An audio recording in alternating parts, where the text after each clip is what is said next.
Untuk membangun struktur bawah air diperlukan penanganan khusus. Jembatan besar di atas sungai dan teluk punya fondasi yang tertanam di dasar air. Kalau ada terowongannya juga, prosesnya akan jauh lebih rumit. Pembuatan konstruksi seperti ini nggak semudah membalikkan telapak tangan. Para teknisinya perlu mengatasi masalah tekanan dan korosi air asin. Materialnya juga harus sesuai.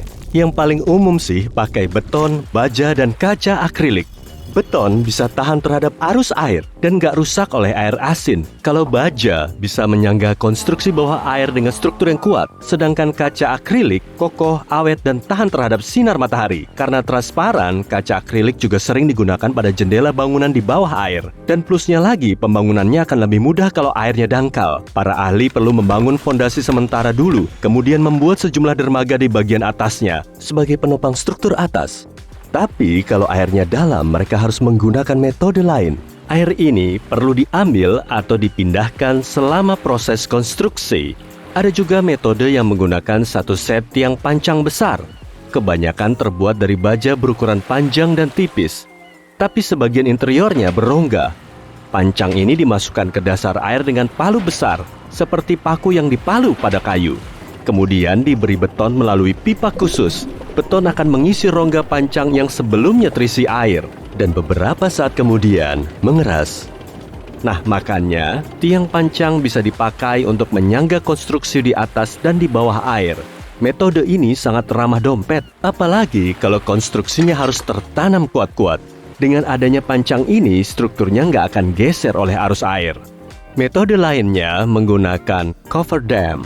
Struktur ini dibuat sementara agar para pekerja bisa membuat ruang kering untuk konstruksi. Awalnya, air dipompa keluar, kemudian dipasang cover dam sebagai bendungan. Bentuk cover dam menyerupai lubang besar dengan tembok tinggi dan dikelilingi air.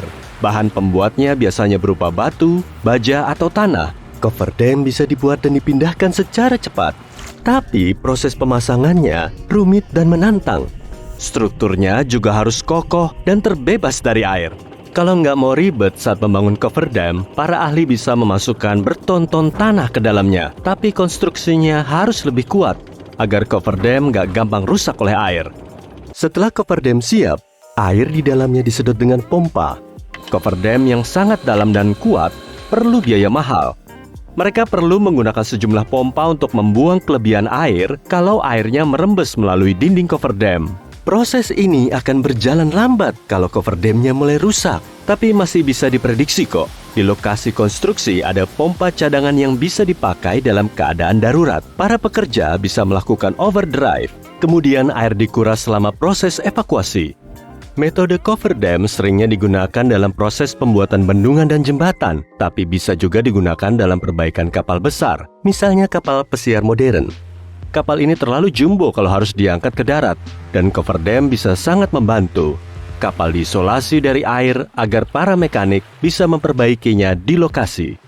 Kalau kapal pesiar perlu diperbesar, para ahli juga bisa membuat cover dam di sekitarnya. Kemudian mereka mengeringkan airnya agar bisa dijadikan sebagai tempat pengerjaan. Kapal dipotong menjadi dua, kemudian diperpanjang. Tipe cover dam yang paling umum meliputi breched, cellular, rock-filled, dan earthen cover dam. Untuk menentukan tipenya, para ahli perlu mencari tahu kedalaman yang paling pas untuk meletakkan dinding cover dam. Ini pun masih dipengaruhi oleh jenis tanah dan reservoir air. Braced cover dam biasanya digunakan dalam konstruksi air dangkal. Strukturnya berupa sejumlah dinding turap yang saling terkait. Materialnya biasanya terbuat dari baja. Tapi ada juga yang terbuat dari beton bertulang atau kayu. Dinding turap ini membentuk dinding kotak di sekitar area yang diperlukan. Cellular cover dam juga terbuat dari sejumlah dinding turap, tapi bentuknya lain. Setelah dihubungkan, dinding turap ini diisi tanah atau tanah liat, sehingga terbentuk dinding kedap air.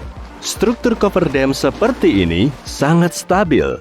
Para pekerja akan menggunakan rock-filled cover dam kalau lokasi konstruksinya berbatu-batu. Tipe cover dam ini dibangun di atas tanah agar air nggak merembes ke dalam, sedangkan bebatuannya berfungsi sebagai penguat. Earthen cover dam dibangun di area yang kedalaman airnya kurang dari 3 meter. Materialnya seadanya saja, misalnya tanah liat, pasir, dan tanah biasa. Ada juga cover dam berdinding tunggal dan berdinding ganda. Cofferdam berdinding tunggal digunakan di area sempit yang kedalamannya lebih dari 6 meter. Biasanya, cofferdam ini dipakai selama proses pembangunan jembatan. Material kayu dimasukkan ke dasar air, kemudian dilapisi dengan lembaran besi atau baja. Kedua sisi dindingnya diberi kantong pasir yang terisi setengah. Nah, setelah airnya dikuras, cofferdam sudah siap digunakan. Cofferdam berdinding ganda digunakan di area konstruksi yang lebih luas dan dalam. Area seperti ini perlu cofferdam yang lebih kuat plus berdinding dua, biar bisa lebih stabil. Dua pancang ditancapkan ke dasar air dan diberi celah. Semakin dalam airnya, akan semakin lebar jarak pancangnya. Nah, setelah pancangnya disatukan, celah ini diisi tanah. Biaya pembuatan cofferdam gak murah loh. Saat para ahli konstruksi menggunakan teknik ini, berarti memang sudah gak ada alternatif lain. Metode efektif ini digunakan untuk membangun bendungan permanen. Saat bendungan Hoover dibangun, sejumlah cofferdam juga dibuat untuk memindahkan air dari sungai Colorado. Begitu proyeknya selesai, air dipompa lagi menuju cofferdam, kemudian dindingnya dilepas. Ada juga metode caisson atau sederhananya dengan memasukkan struktur kedap air. Meskipun terbuka, bagian dalam caisson tetap kering. Dengan metode ini, para pekerja bisa terus menggali hingga mencapai permukaan yang padat. Kalau sudah, caisson bisa dipasang. Nah, ini nih ciri khasnya caisson.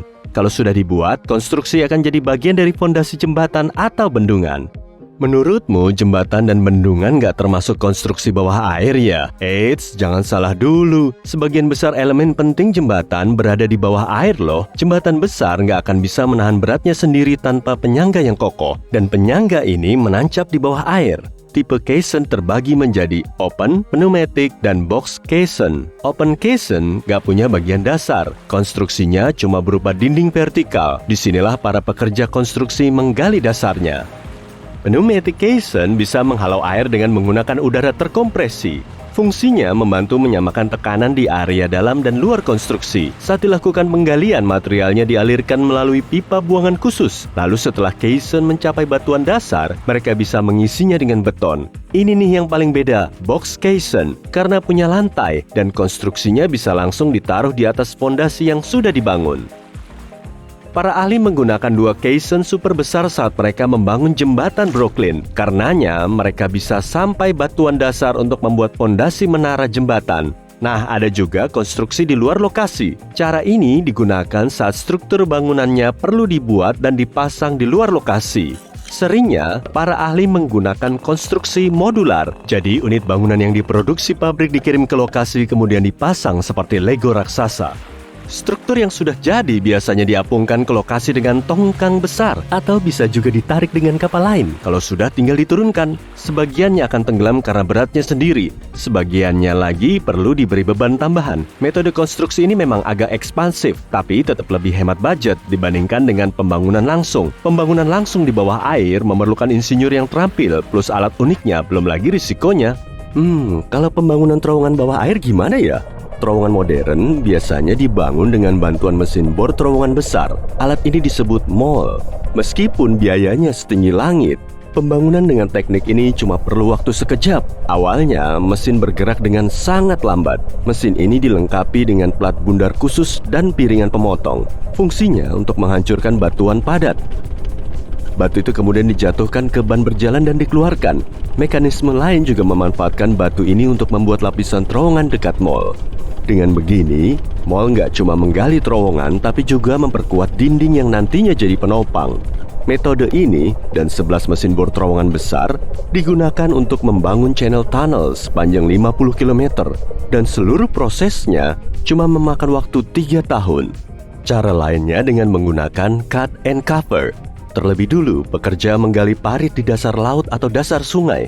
Kemudian mereka menempatkan tabung beton atau baja. Setelah tabung ditutup dengan lapisan batu tebal, bagian-bagiannya disatukan. Lalu, mereka perlu menguras airnya. Begitulah caranya pembuatan Ted Williams Tunnel yang menghubungkan Bandara Logan dengan Boston Selatan di Amerika Serikat. Di sana, mereka menggunakan 12 tube baja super besar sepanjang 91 meter. Dan tube ini memiliki jalan yang sudah dibangun sebelumnya.